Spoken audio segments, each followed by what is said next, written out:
Hello दोस्तों, आपका स्वागत है अपने YouTube channel crazy study bye विशाल पर। दोस्तों, आज का हमारा टॉपिक है भारतीय संविधान के अनुच्छेद। जी हाँ दोस्तों, हम सब जानते हैं जो हमारा भारत का संविधान है उसमें 450 प्लस आर्टिकल हैं।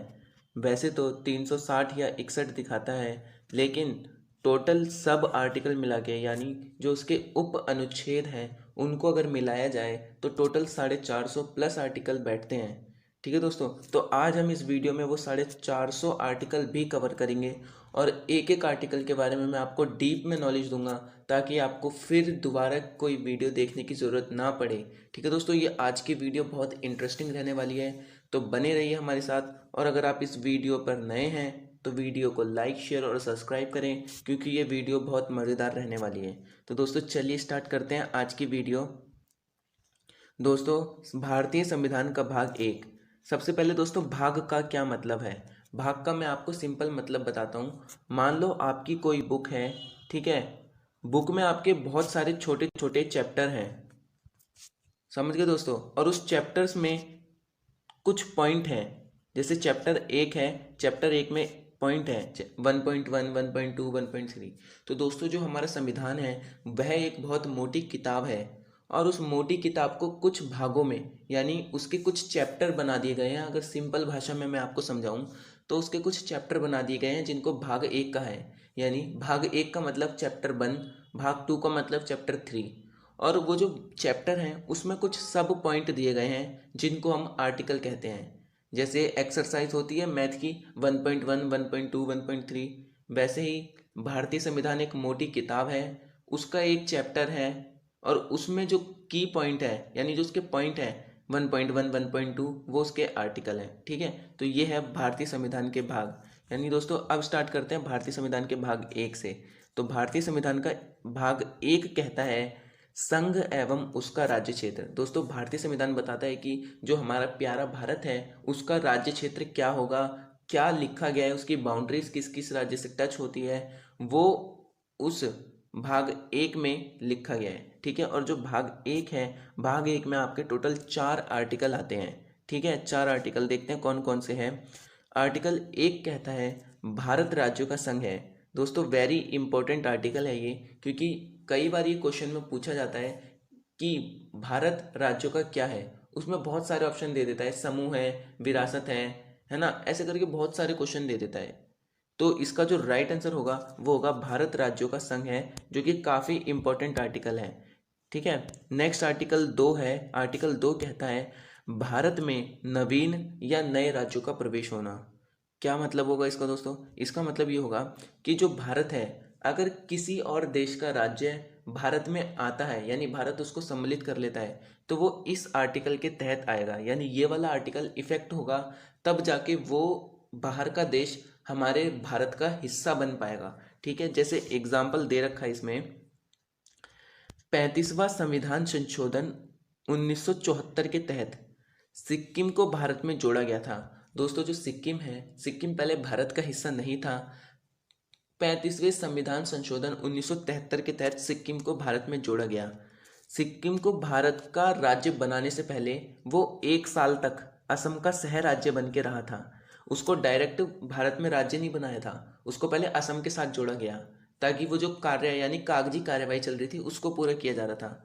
और दोस्तों, 36वें संविधान संशोधन 1975 के तहत सिक्किम को भारत का 22वां राज्य बनाया। ये इंपॉर्टेंट टॉपिक है कि किस आर्टिकल के तहत जो सिक्किम है वो भारत में जुड़ा था, किस संविधान संशोधन के तहत जुड़ा था, और कौन से नंबर का राज्य बना था।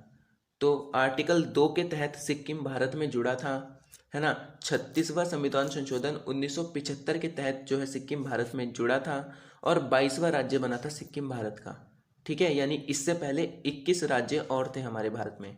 फिर धीरे धीरे धीरे धीरे करके कई राज्य सम्मिलित होते गए, जैसे अभी जम्मू और कश्मीर व लद्दाख 2 यूनियन टेरिटरीज बनाई गई हैं। ठीक है, नेक्स्ट है आर्टिकल 3।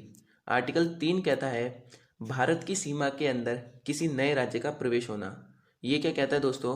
इसका मतलब है जो हमारा पूरा प्यारा भारत है, अगर इस भारत के अंदर कोई भी नया राज्य बनता है, ठीक है। जैसे ये राज्य हैं, इसके अगर कोई टुकड़े होते हैं, यानी एक राज्य दो टुकड़ों में टूटता है, यानी नए राज्य का निर्माण होता है, तो वो इस आर्टिकल के तहत होगा। यानी इस आर्टिकल में वो सारे प्रावधान लिखे हैं कि एक नए राज्य को कैसे बनाया जा सकता है, एक नया राज्य कब बन सकता है, ठीक है।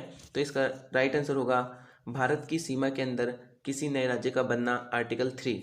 जैसे एग्जाम्पल दे रखा है, 30 अक्टूबर 2019 को भारत के राज्य जम्मू कश्मीर को अलग करके दो केंद्र शासित प्रदेश जम्मू कश्मीर और लद्दाख बनाए गए थे। हम सब जानते हैं दोस्तों, जो पहले जम्मू कश्मीर है वो पूरा एक राज्य था, लेकिन अब जो जम्मू कश्मीर है वो दो केंद्र शासित प्रदेशों में टूट चुका है, जिसका है पहला जम्मू व कश्मीर और दूसरा है लद्दाख। इसके टूटने से दोस्तों कई सारी चीज़ें हैं जो बदल गई हैं, ठीक है।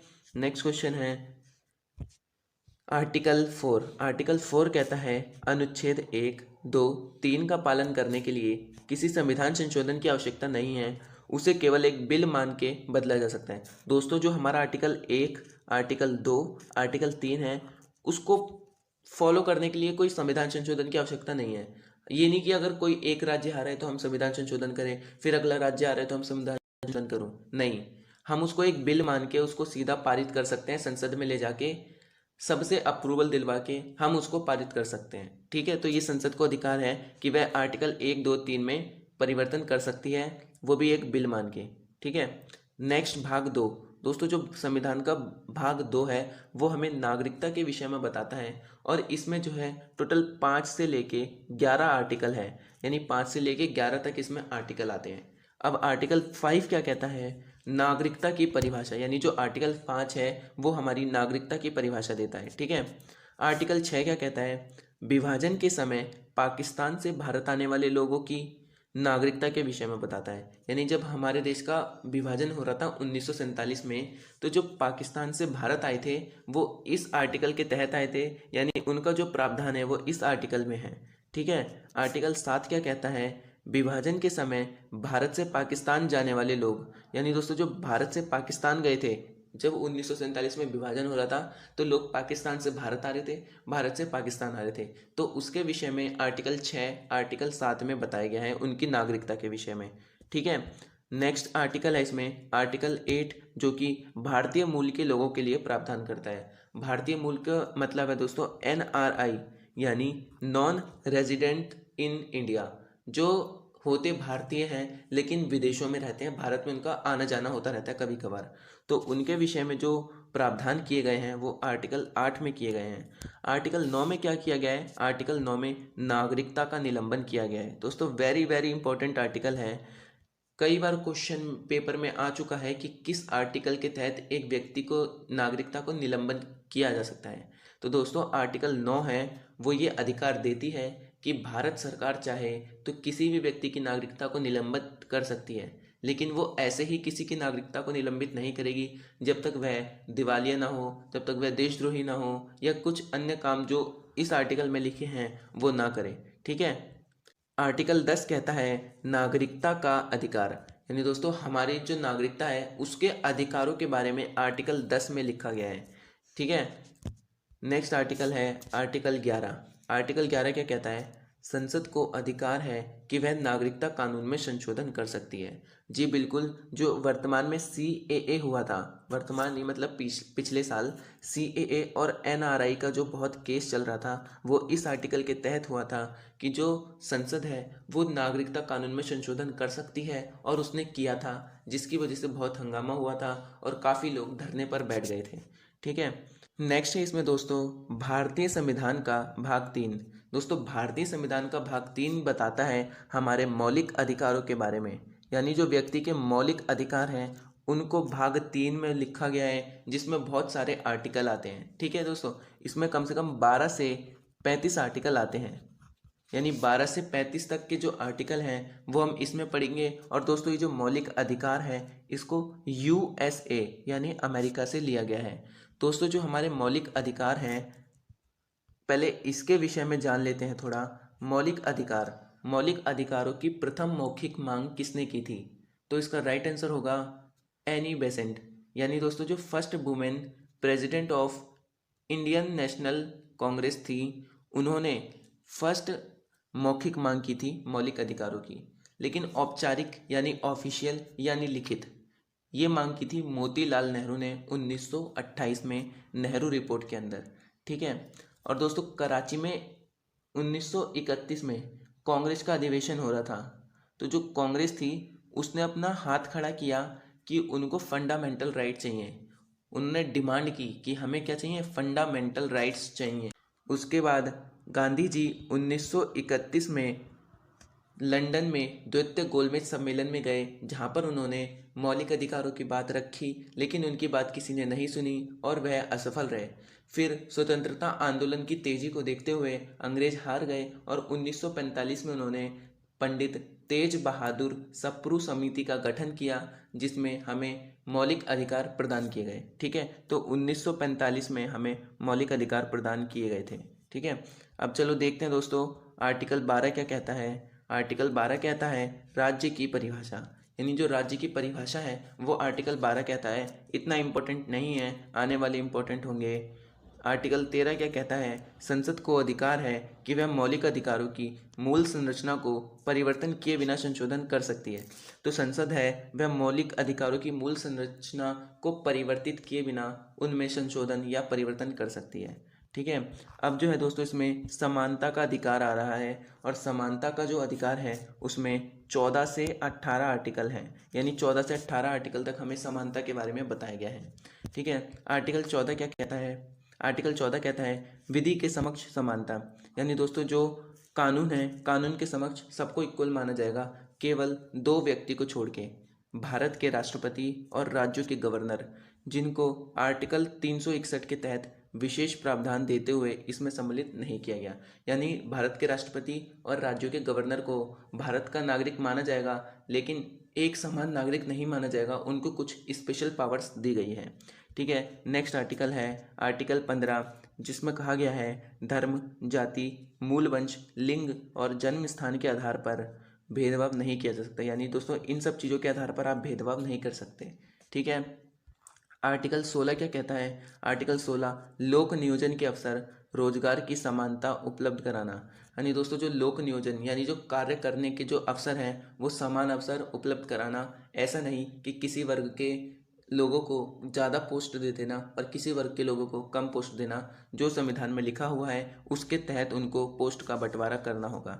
आर्टिकल 16(4) कहता है, जो कि एक उप अनुच्छेद है आर्टिकल 16 का, ये कहता है पदों पर SC/ST का आरक्षण का प्रावधान। यानी आर्टिकल 16(4) के तहत पदों पर SC व ST के आरक्षण का प्रावधान लिखा गया है। ठीक है, नेक्स्ट आर्टिकल है 17, बहुत इंपॉर्टेंट आर्टिकल है, अस्पृश्यता या अछूत परंपरा का अंत। दोस्तों जो आर्टिकल 17 है वो बहुत इंपॉर्टेंट है। ये कहता है कि जो अस्पृश्यता थी और अछूत परंपरा थी, अब उसका अंत कर दिया गया है। अब उसको अगर कोई यदि उसका पालन करेगा तो उसको इस आर्टिकल के तहत दंडित किया जाएगा। ठीक है, आर्टिकल 18 भी काफ़ी इंपॉर्टेंट है दोस्तों। ये कहता है उपाधियों का अंत। दोस्तों जो उपाधियां हैं उनका अंत इस आर्टिकल के तहत किया जा सकता है। जैसे दोस्तों CA है, CA इंजीनियर, ये लोग अपने आगे CA या इंजीनियर नहीं लगा सकते अपने नाम के आगे। इसको दोस्तों कानूनी तौर पर गलत माना गया है, लेकिन फिर भी लोग करते हैं।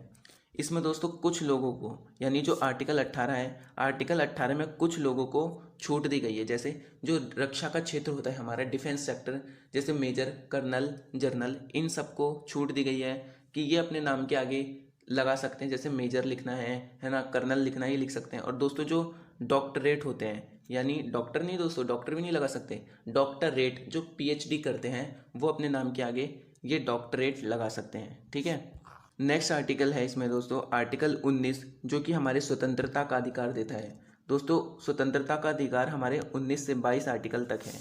ठीक है, तो आर्टिकल 19 बताता है, अनुच्छेद 19 में विभिन्न प्रकार की स्वतंत्रता के बारे में बताया गया है। तो दोस्तों देखते हैं कौन कौन सी स्वतंत्रता है। पहला है 19(1) यानी अनुच्छेद 19(1), इसमें बोलने की स्वतंत्रता, मीडिया की स्वतंत्रता और झंडा फहराने की स्वतंत्रता के विषय में बताया गया है। ठीक है दोस्तों, यानी इस आर्टिकल के तहत हमें इतनी स्वतंत्रता दी गई है। आर्टिकल 2, आर्टिकल 19(2), इसके अंदर शांतिपूर्वक एवं निःशस्त्र सम्मेलन करने की स्वतंत्रता के विषय में बताया गया है। जी दोस्तों, जो वर्तमान में या हाल ही की बात करूं, इसमें किसानों ने शांतिपूर्वक व निःशस्त्र सम्मेलन किया था, वो इस आर्टिकल के तहत उन्होंने किया था।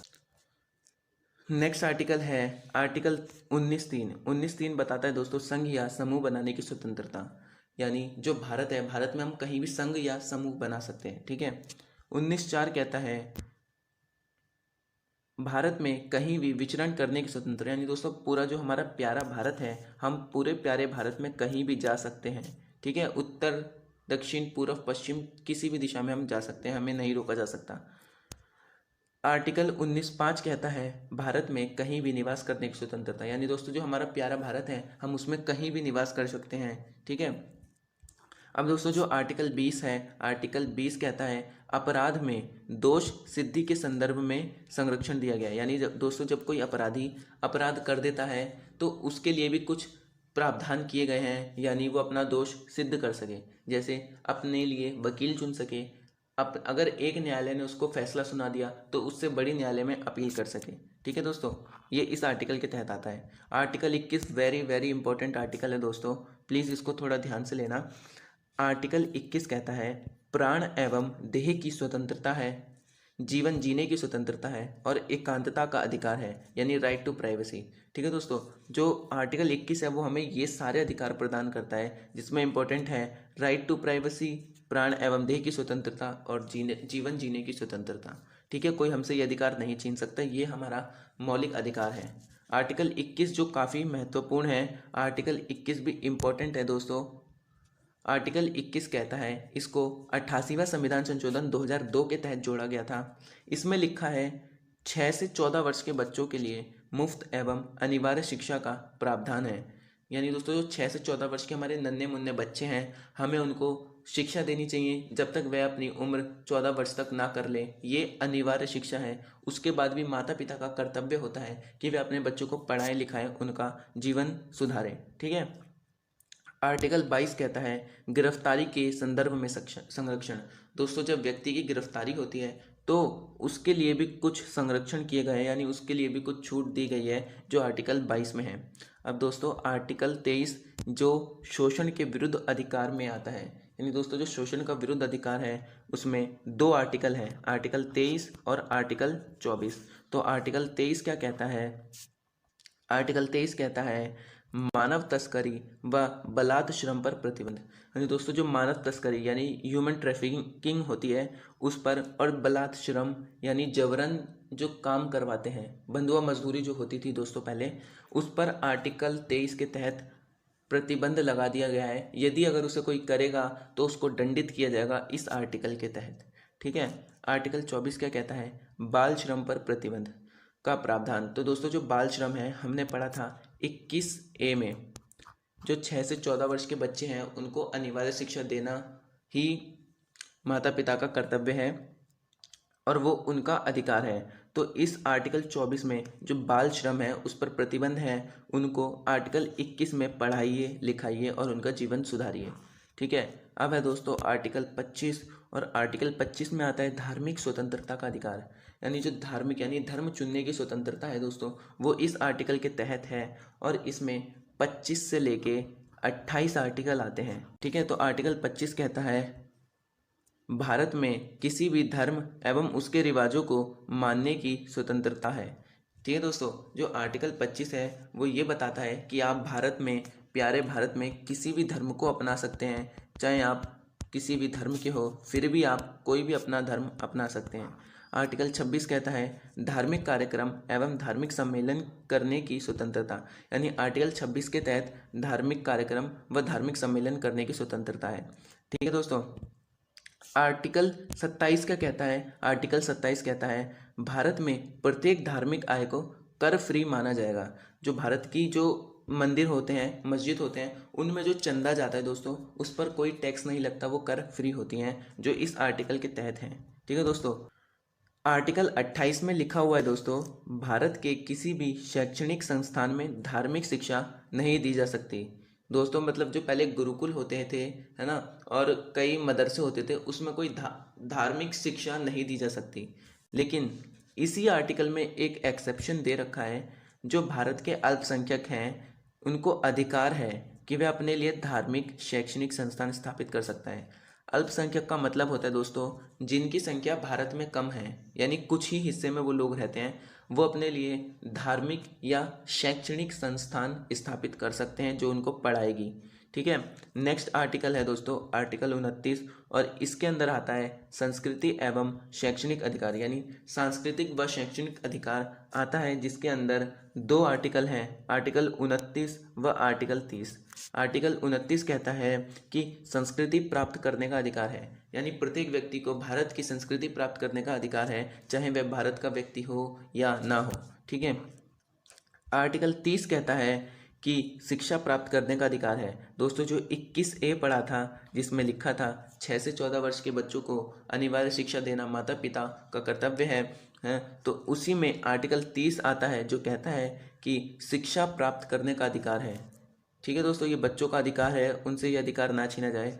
वहीं आर्टिकल 31 कहता है दोस्तों, आर्टिकल 31 कहता है इसको अनुच्छेद 19(1) में परिवर्तन कर दिया गया है। यानी दोस्तों जो 19(1) जो हमने स्वतंत्रता पढ़ा था, जिसमें वाक की स्वतंत्रता, प्रेस की स्वतंत्रता और झंडा फहराने की स्वतंत्रता थी, उसके बारे में लिखा हुआ था। ठीक है दोस्तों, तो अब ये 19(1) में है, पहले ये आर्टिकल 31 में था, तो अब इस आर्टिकल को खत्म कर दिया गया है। ठीक है दोस्तों, आर्टिकल 32 जो काफ़ी इंपॉर्टेंट आर्टिकल रखता है, जिसके अंदर संवैधानिक उपचारों का अधिकार आता है। संवैधानिक उपचारों के अधिकार में दोस्तों टोटल 32 से 35 आर्टिकल आते हैं। ठीक है। आर्टिकल 32 काफ़ी इंपॉर्टेंट है इसमें, जो कहता है इस अनुच्छेद के तहत यदि हमारा कोई मौलिक अधिकार हमसे छीन लिया जाता है तो हम सीधे उच्चतम न्यायालय में आवेदन कर सकते हैं।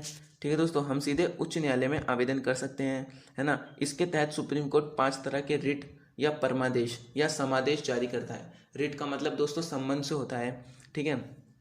अब इसका मतलब क्या है, अगर हमारा कोई मौलिक अधिकार, यानी मान ले हमारी कोई स्वतंत्रता हमसे छीन लेता है, तो हम सीधा सुप्रीम कोर्ट जा सकते हैं, उनको कह सकते हैं कि हमसे हमारी स्वतंत्रता छीनी गई है, आप हमारा केस दायर करें। तो सुप्रीम कोर्ट बिना कुछ करे आपका केस दायर कर लेगा। आपको ना हाई कोर्ट में जाने की ज़रूरत पड़ेगी, ना डिस्ट्रिक्ट कोर्ट में जाने की ज़रूरत पड़ेगी। आप सीधा सुप्रीम कोर्ट, जो भारत का सर्वोच्च न्यायालय है, वहाँ जा सकते हैं। और इसके तहत दोस्तों सुप्रीम कोर्ट 5 तरह की रिट जारी करता है, जो काफ़ी इम्पोर्टेंट रिट है। पहली है बंदी प्रत्यक्षीकरण। ये वाली इम्पोर्टेंट है क्योंकि एग्ज़ाम में अक्सर यही पूछी जाती है कि वह कौन सी रिट है जो व्यक्ति की स्वतंत्रता से रिलेटेड है। तो स्वतंत्रता से संबंधित जो रिट है दोस्तों वो यही है। इसके तहत व्यक्ति को बंदी बना लिया जाता है। ठीक है दोस्तों, अगली रिट जो जारी करता है वो है परमादेश। अगली रिट है उत्प्रेषण। 4th है निषेध और 5th है अधिकार परीक्षा। यानी ये 5 रिट जारी करने का अधिकार केवल सुप्रीम कोर्ट के पास है। ये 5 रिट प्लस जो और कोई रिट होगी वो भी सुप्रीम कोर्ट जारी कर सकता है। लेकिन दोस्तों जो हमारा हाई कोर्ट है, हाई कोर्ट इन 5 रिट को कभी जारी नहीं कर सकता। ये अधिकार केवल सुप्रीम कोर्ट के पास होता है। ठीक है दोस्तों, तो ये 5 तरह की जो रिट हैं ये केवल सुप्रीम कोर्ट ही जारी कर सकता है। ये थी दोस्तों आज की वीडियो। मिलते हैं नेक्स्ट वीडियो में, और नेक्स्ट वीडियो में कवर करेंगे हम इसके आगे के जो अनुच्छेद या आर्टिकल बचे हैं उनको। दोस्तों अगर आपको वीडियो पसंद आए तो वीडियो को लाइक, शेयर और सब्सक्राइब करें। मिलते हैं नेक्स्ट वीडियो में जो कि जल्द ही आएगी। आर्टिकल 33 कहता है दोस्तों, यानी अनुच्छेद 33, संसद भी अनुच्छेद 33 के अंतर्गत कानून बनाकर उनकी सेवाओं का समुचित निर्वहन सुनिश्चित करने तथा अनुशासन के रखरखाव के लिए भारतीय सेनाओं और पुलिस बल के सदस्यों के मूल अधिकारों के अनुप्रयोग को प्रबंधित कर सकती है। यानी दोस्तों जो हमारे पुलिस बल है ना, और सेना के जो बड़े बड़े कर्मचारी हैं वो अपने अधिकारों का गलत प्रयोग ना करें, इसलिए जो संसद है आर्टिकल 33 के तहत उनके जो अधिकार हैं उनको उनका अनुप्रयोग करने से बचा सकती है, उनमें संशोधन कर सकती है। ठीक है। आर्टिकल 34 कहता है यह 1948 के संविधान का भाग नहीं था। इसको 14 और 16 नवंबर 1949 में अपनाया गया था। यानी दोस्तों जब मूल संविधान बन रहा था तब ये इसका भाग नहीं था। इसको 14 और 16 नवंबर 1949 को अपनाया गया था। इसका संबंध मार्शल लॉ से है। मार्शल लॉ वो होता है दोस्तों जब एक सेना किसी दूसरे देश पर आक्रमण करती है और उसको जीत लेती है। जब वो उस देश को जीत लेती है तो वहाँ पे मार्शल लॉ लगा देती है ताकि जो वहाँ की जनता है वो विद्रोह ना कर सके। ठीक है। नेक्स्ट आर्टिकल है आर्टिकल 35। आर्टिकल 35 कहता है यह अनुच्छेद विभिन्न प्रकार के विशेष अधिकार प्रदान करने की बात कहता है। जैसे आर्टिकल 35A, आर्टिकल 35A है, इसके द्वारा जम्मू और कश्मीर को विशेष प्रावधान दिए गए थे जिसको 30 अक्टूबर 2019 को ख़त्म करके 2 केंद्र शासित प्रदेश बनाए गए। यानी जो जम्मू कश्मीर था उसको 30 अक्टूबर 2019 को ख़त्म कर दिया गया। अब उसको 2 केंद्र शासित, एक राज्य से सीधा 2 केंद्र शासित प्रदेश बना दिए गए हैं, जम्मू कश्मीर और लद्दाख। ठीक है, अब आता है संविधान का भाग 4। संविधान का भाग 4 जो है वो नीति निर्देशक तत्वों से संबंधित है। ठीक है दोस्तों, नीति निर्देशक तत्व अगर मैं अपनी भाषा में कहूँ तो इसका मतलब है कि जो राज्य है, राज्य को हमारा नौकर बना दिया। यानी हम ऐसे याद रख सकते हैं, मैंने ऐसे याद रखा है कि जो राज्य है, राज्य अभी हमारे लिए काम करेगा, वो हमारा नौकर बन चुका है। ठीक है, आगे जाके हम भी उसके नौकर बनेंगे जब हम मौलिक कर्तव्य पढ़ेंगे। ठीक है, तो ये ऐसे आप याद रख सकते हैं। पहला नीति निर्देशक तत्व यानी आर्टिकल 36 है, इसमें नीति निर्देशक तत्वों की परिभाषा दी गई है कि क्या नीति निर्देशक तत्व होते हैं, क्यों होते हैं, किसके लिए होते हैं, इन सब के बारे में बताया गया है। आर्टिकल 37 में क्या कहा गया है, संसद को अधिकार है कि वह नीति निर्देशक तत्वों में संशोधन कर सकती है। जो हमारी संसद है वो हमारे नीति निर्देशक तत्वों में संशोधन कर सकती है। संसद जो है क्या नहीं कर सकती, सब कुछ कर सकती है संशोधन। आर्टिकल 38, यह राज्य का कर्तव्य है कि वह सामाजिक और राजनीतिक और आर्थिक कार्यक्रम का संचालन नागरिकों के हितों के लिए करे तथा राज्य की आय असमानता को कम करें। जो राज्य में असमानता हो जाती है, यानी कोई अमीर है तो बहुत अमीर है, कोई गरीब है तो बहुत ही गरीब है, तो उसको कम करना भी राज्य का कर्तव्य है, राज्य को ये करना है। ठीक है, आर्टिकल 39 कहता है समान कार्य के लिए समान वेतन देना ही राज्य का कर्तव्य है। आर्टिकल 39A कहता है समान आय और निशुल्क विधिक सहायता प्रदान करना, यानी जो समान आय है वो प्रदान करना और निशुल्क विधिक यानी कानूनी सहायता प्रदान करना, जैसे पुलिस हो गया है ना, कोर्ट में फ्री वकील हो गए, ये प्रदान करना। आर्टिकल 39B कहता है लोक व्यवस्था एवं नियंत्रण बनाए रखना, यानी लोक व्यवस्था को बनाना और नियंत्रण बनाना भी राज्य का कर्तव्य है। आर्टिकल 39C कहता है धन का समान वितरण, धन का समान बंटवारा ही राज्य का कर्तव्य है। ठीक है, आर्टिकल 40 जो कि इम्पोर्टेंट है, इम्पोर्टेंट लिख देता हूँ मैं इसके आगे।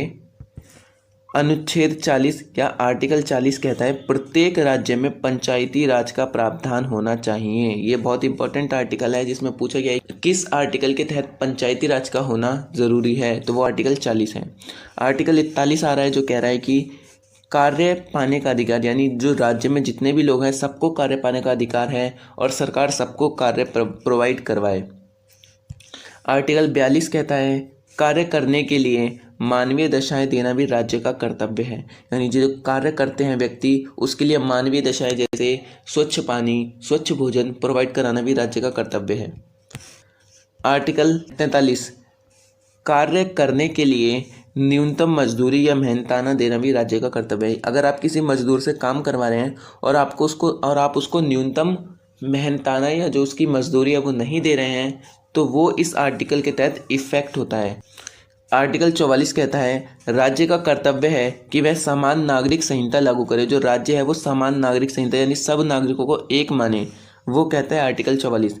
आर्टिकल 45 इसको दोस्तों काट के अलग कर दिया गया है, अब ये आर्टिकल नहीं है हमारे संविधान में। इसमें क्या था, 6 से 14 वर्ष तक के बच्चों के लिए निःशुल्क एवं अनिवार्य शिक्षा देना भी राज्य का कर्तव्य है। दोस्तों ये पहले 45 में था, अब इसको 21A में शिफ्ट कर दिया गया है। जो हमने पढ़ा था 6 से 14 वर्ष के बच्चों को निःशुल्क और अनिवार्य शिक्षा देना राज्य का कर्तव्य है। आर्टिकल 46 आ रहा है जो कह रहा है कि आर्थिक एवं शैक्षणिक विकास करें, है ना, किनका, अनुसूचित जाति एवं जनजाति के लोगों के लिए। जो अनुसूचित जाति यानी SC और ST है उनके लिए आर्थिक एवं शैक्षणिक विकास करना राज्य का कर्तव्य है। आर्टिकल 49 आ रहा है दोस्तों जो कहता है कि राष्ट्रीय स्मारकों की रक्षा करना भी राज्य का कर्तव्य है, यानी राज्य का कर्तव्य है कि वो जो उसके राज्य में जो भी स्मारक हैं उनकी रक्षा करे। ठीक है, आर्टिकल 50 आ रहा है राज्य का कर्तव्य है कि वो कार्यपालिका और न्यायपालिका को पृथक रखे, यानी जो हमारे राज्य की कार्यपालिका है जैसे MCD, PWD और बहुत सारी, और न्यायपालिका जैसे कोर्ट हो गए, है ना, उन सबको क्या करे, अलग रखे, उनको मिक्स ना कर दे। ठीक है, ये अलग रखना भी राज्य का कर्तव्य है जो कि आर्टिकल 50 में आता है। आर्टिकल 51 और इस भाग का आखिरी आर्टिकल है वो है आर्टिकल 51, आंतरिक एवं बाहरी शांति को बनाए रखना राज्य का कर्तव्य है। यानी दोस्तों अपने राज्य के अंदर की शांति तो बनाए रखे, साथ ही दूसरे राज्यों के साथ अपनी शांति को भंग ना करे। ठीक है दोस्तों, ये था दोस्तों भाग 4। अब आएंगे भाग 4A पर, भारतीय संविधान का भाग 4A, जिसमें मौलिक कर्तव्यों की बात की गई है और इसमें टोटल 11 कर्तव्य हैं। अगर मैं सीधी भाषा में कहूँ, भाग 4 था उसमें राज्य हमारा नौकर बना था, यानी राज्य हमारे लिए करेगा। अब हम राज्य के नौकर बनेंगे, यानी हम राज्य के लिए कुछ कार्य करेंगे। ठीक है दोस्तों, जिसमें आर्टिकल 51A है, सिर्फ एक आर्टिकल है, इसको 42वें संविधान संशोधन 1973 के द्वारा जोड़ा गया था। ठीक है, जिसको रूस के संविधान से अपनाया गया है। यानी जो मौलिक कर्तव्य हैं वो रूस के संविधान से लिए गए हैं और टोटल इसमें 11 मौलिक कर्तव्य हैं जो हमें हमारे देश, हमारे राज्य जो है उसके लिए करना चाहिए। पहला क्या है, प्रत्येक नागरिक का यह कर्तव्य होगा कि वह संविधान का पालन करे, सबसे बड़ा कर्तव्य है, और उसके आदर्शों, संस्थाओं, राष्ट्रध्वज और राष्ट्रगान का आदर करे। ठीक है दोस्तों, नेक्स्ट है, स्वतंत्रता के लिए हमारे राष्ट्रीय आंदोलन को प्रेरित करने वाले उच्च आदर्शों को हृदय में संजोए रखे और उनका पालन करे। ठीक है दोस्तों, नेक्स्ट है इसमें, भारत की संप्रभुता, एकता और अखंडता की रक्षा करे और उसे अक्षुण्ण रखे, यानी उसे बनाए रखे। और अगला है इसमें, देश की रक्षा करे, काफ़ी इंपॉर्टेंट है। नेक्स्ट है इसमें, भारत के सभी लोगों में समरसता और समान भ्रातृत्व यानी समान बंधुत्व की भावना का निर्माण करें। नेक्स्ट है इसमें, भारत के सभी लोगों में समरसता और समान भ्रातृत्व यानी समान भाईचारा की भावना का निर्माण करें। अगला है, हमारी सामाजिक संस्कृति की गौरवशाली परंपरा को महत्व समझे और उसका निर्माण करें, यानी जो अभी तक हमारी परंपराएं चलती आ रही हैं उनको बनाए रखें। ठीक है दोस्तों, नेक्स्ट है, प्राकृतिक पर्यावरण की रक्षा करें और उसका संवर्धन करें। ठीक है, नेक्स्ट है, वैज्ञानिक दृष्टिकोण और ज्ञानार्जन की भावना का विकास करें। अगला है, सार्वजनिक संपत्ति को सुरक्षित रखें, जो सरकार की संपत्ति होती हैं जैसे बसें तोड़ना उनको ना तोड़ें, ट्रेनें जलाना उनको ना जलाएं। अगला है, व्यक्तिगत एवं सामूहिक गतिविधियों के सभी क्षेत्रों में उत्कर्ष की ओर बढ़ने का सतत प्रयास करें। अगला है दोस्तों, माता पिता या संरक्षक द्वारा 6 से 14 वर्ष के बच्चों हेतु प्राथमिक शिक्षा प्रदान कराना। ये दोस्तों हमने 21A में भी पढ़ा था, जिसमें 6 से 14 वर्ष के बच्चों के लिए अनिवार्य एवं निःशुल्क शिक्षा दी गई थी। वही माता पिता का कर्तव्य है कि वो अपने बच्चों को पढ़ाए लिखाए, उनका भविष्य बनाए। अब दोस्तों 51A के बाद जो है आर्टिकल 52 डिस्कस करेंगे, जो कि भाग 5 में आता है। ठीक है दोस्तों, आर्टिकल 52 क्या कहता है दोस्तों, यह आर्टिकल भारत में राष्ट्रपति पद के होने की व्याख्या करता है। यानी दोस्तों जो भारत में राष्ट्रपति का पद है वह इसी आर्टिकल के तहत है। अगर हम इस आर्टिकल को हटा देंगे तो भारत में जो राष्ट्रपति होने का पद है वह भी समाप्त हो जाएगा। ठीक है दोस्तों, तो ये बताता है आर्टिकल 52। उसके बाद आर्टिकल 53 क्या कहता है, आर्टिकल 53 देखिए दोस्तों, दो बातें कहता है। संघ की कार्यपालिका की सभी शक्तियां राष्ट्रपति में निहित होती हैं। दोस्तों जो राष्ट्रपति है उसमें जो संघ है हमारा, जो कि पूरा भारत है, उसकी जो कार्यपालिका की सारी शक्तियां हैं, ठीक है दोस्तों, वो किस में है, राष्ट्रपति में होती हैं सारी शक्तियां। ठीक है, उसके बाद दोस्तों विधि के तहत संघ का जो अध्यक्ष होगा वह राष्ट्रपति होगा। दोस्तों अगर हम लीगली देखें तो जो संघ का अध्यक्ष होता है वो राष्ट्रपति होता है। अभी भी दोस्तों हमारा जो राष्ट्रपति है उसी के नाम से हम वर्ल्ड के जो इतने सारे कंट्रीज हैं उनके साथ जो है व्यापार करते हैं या ट्रेड करते हैं। ठीक है दोस्तों, प्रधानमंत्री के नाम से इसमें हम ट्रेड नहीं करते।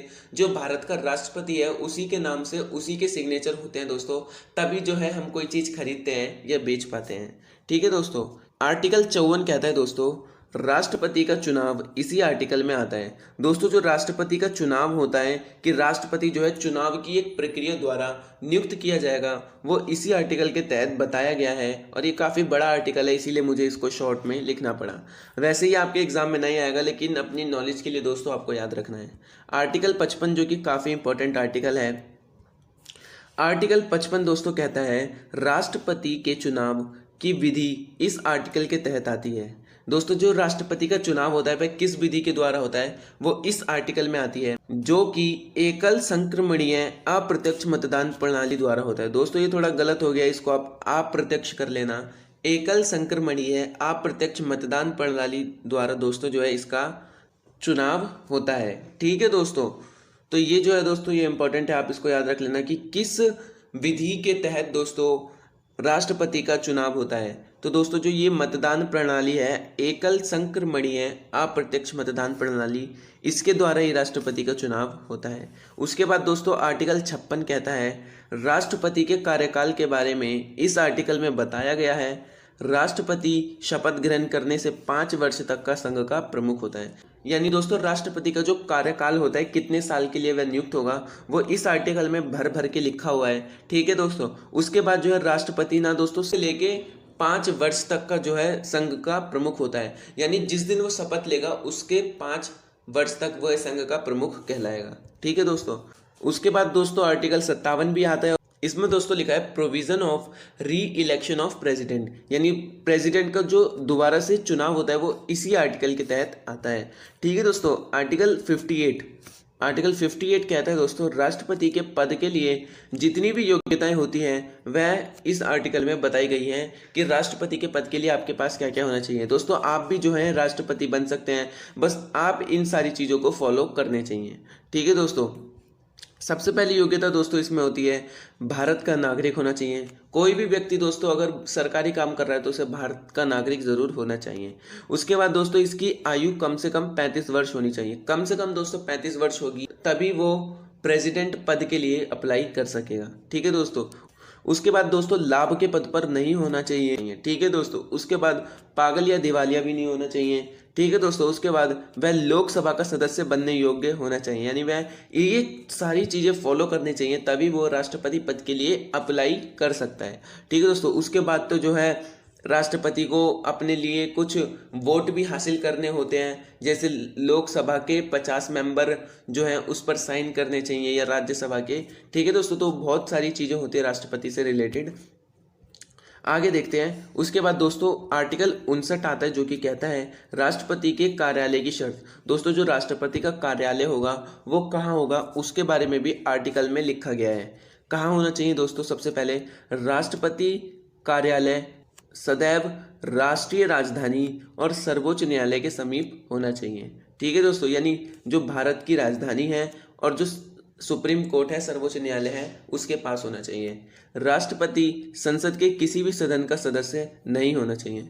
दोस्तों जो राष्ट्रपति होगा वो संसद के किसी भी सदन का सदस्य नहीं होगा। हम लोग जानते हैं संसद जो है दोस्तों वो 2 सदन में बटी हुई है, लोकसभा और राज्यसभा। ठीक है दोस्तों, तो जो राष्ट्रपति किसी भी सदन का सदस्य नहीं होगा। उसके बाद दोस्तों इसके वेतन एवं भत्तों में कोई कमी नहीं होनी चाहिए। राष्ट्रपति के वेतन और भत्तों में जिंदगी में कभी कोई कमी नहीं होती।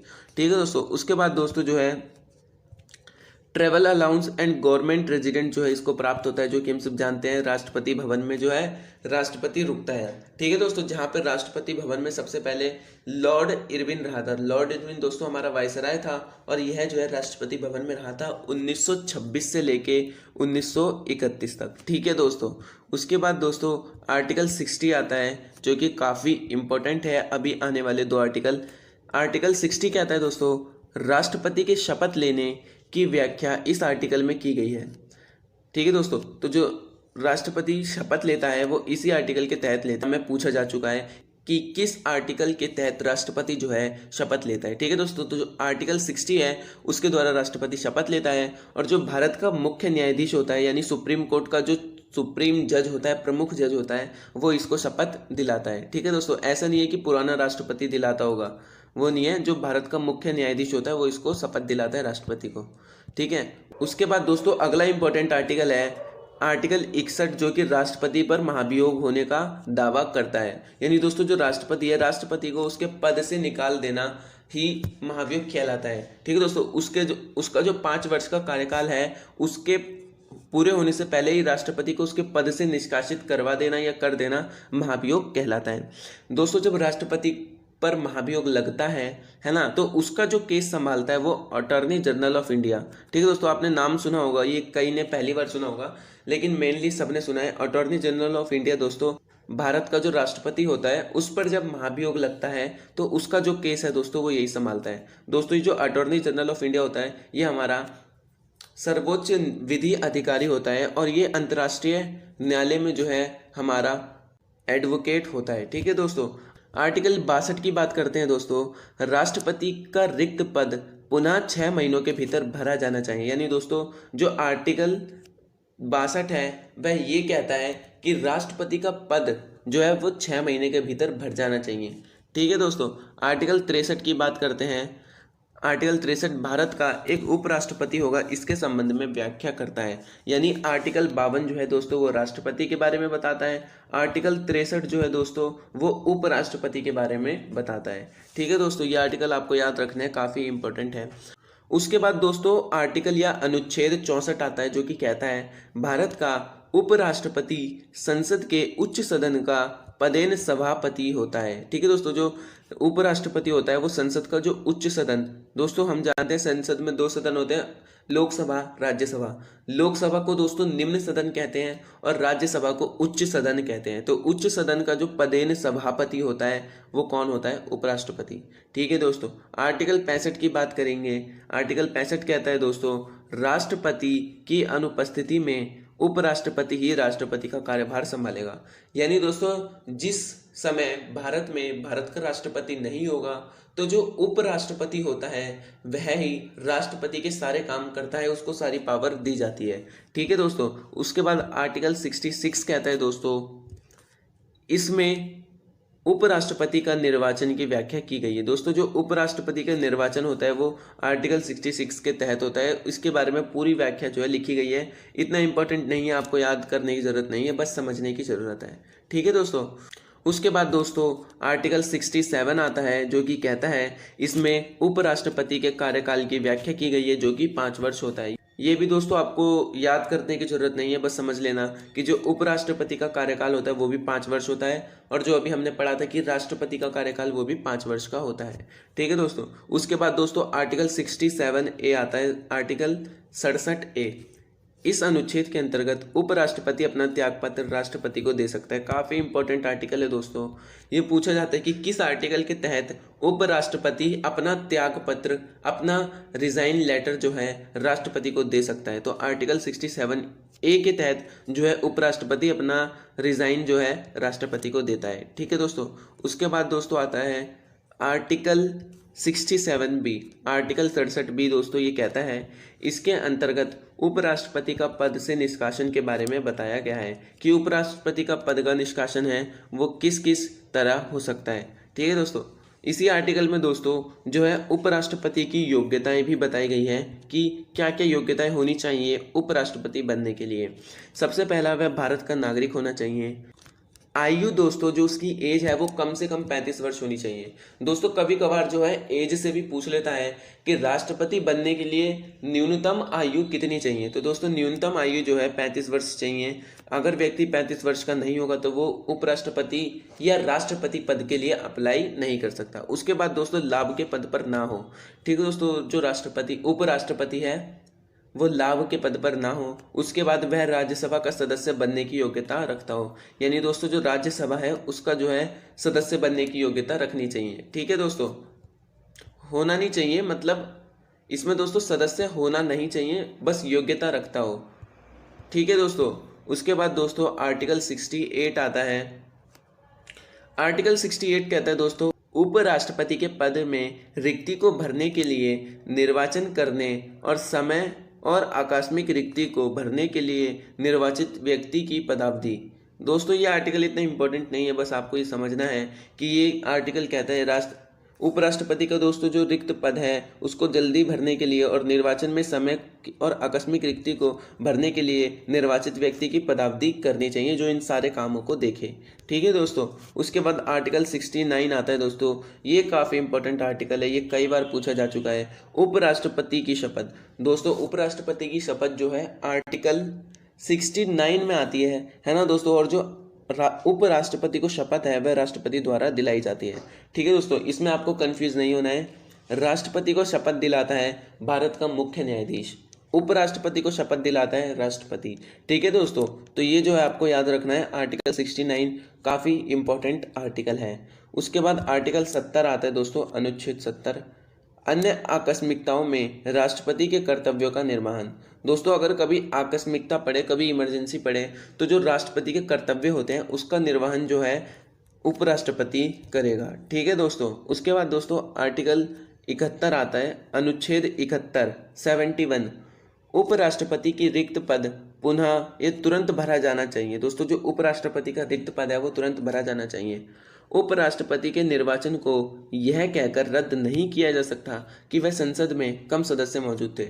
दोस्तों जो उपराष्ट्रपति का जो निर्वाचन है उसमें अगर कम सदस्य भी होंगे तब भी जो है उसका निर्वाचन जरूर होगा, उसको रद्द नहीं किया जा सकता। ठीक है दोस्तों, उसके बाद दोस्तों अगला जो है आर्टिकल 72 काफी इंपॉर्टेंट आर्टिकल है जो कि राष्ट्रपति से संबंधित है, राष्ट्रपति की क्षमादान करने की शक्ति। दोस्तों जो राष्ट्रपति होता है वह किसी भी अपराधी के अपराध को क्षमा कर सकता है, यहाँ तक कि वह मृत्यु दंड या फांसी तक को भी क्षमा कर सकता है। ठीक है दोस्तों, तो वो इसी आर्टिकल के तहत जो है राष्ट्रपति कर सकता है। आर्टिकल 73 कहता है दोस्तों संघ की कार्यपालिका की शक्ति का विस्तार। दोस्तों आर्टिकल 73 संघ की जो कार्यपालिका की शक्ति है उसके विस्तार के बारे में वर्णित करता है। आर्टिकल 74 कहता है दोस्तों वहीं पे राष्ट्रपति को सलाह देने के लिए संघ का मंत्री परिषद होगा जिसका प्रमुख प्रधानमंत्री होगा। यानी दोस्तों जो मंत्री परिषद की जो दोस्तों व्याख्या करता है वो आर्टिकल 74 करता है जिसका प्रमुख प्रधानमंत्री होगा, यानी मंत्री होगा प्रमुख प्रधानमंत्री। ठीक है दोस्तों, ऐसे आपको याद रखना है।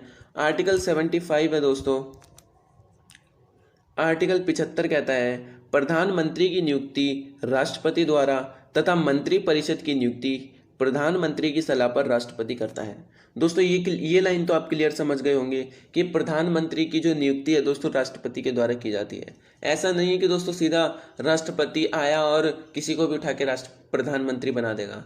दोस्तों हम तो जानते हैं प्रधानमंत्री के लिए जो है चुनाव होते हैं, लेकिन नियुक्ति का मतलब दोस्तों यहाँ पे शपथ दिलाने से है कि राष्ट्रपति के अंडर जो है दोस्तों प्रधानमंत्री शपथ लेता है।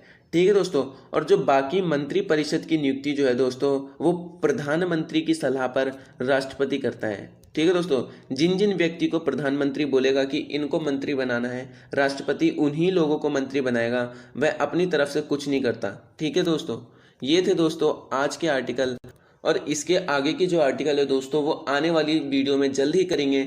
दोस्तों ये वीडियो काफ़ी इंपॉर्टेंट वीडियो है और बहुत इंफॉर्मेटिव वीडियो है दोस्तों, तो दोस्तों ज़्यादा से ज़्यादा अपने दोस्तों में इसको शेयर करना, क्योंकि दोस्तों ये सारे आर्टिकल जो है हम एक से लेके जितने भी आर्टिकल हैं दोस्तों हम इसमें कवर करेंगे, धीरे धीरे सारे आर्टिकल जो है कवर कर लेंगे, और आपके एग्जाम में दोस्तों जो आर्टिकल से रिलेटेड क्वेश्चन पूछे जाते हैं उसमें जो है आप अच्छा स्कोर कर सके। ठीक है दोस्तों, ये थी दोस्तों आज की वीडियो। दोस्तों वीडियो पसंद आए तो उसको लाइक ज़रूर करना और चैनल को सब्सक्राइब करे बिना दोस्तों मत जाना, क्योंकि हम आपको ऐसे ही वीडियो अच्छी इन्फॉर्मेशन जो है आपको प्रोवाइड कराते रहेंगे। ठीक है दोस्तों, मिलते हैं नेक्स्ट वीडियो में दोस्तों। वीडियो पसंद आए तो उसको लाइक शेयर और सब्सक्राइब ज़रूर करना। धन्यवाद दोस्तों।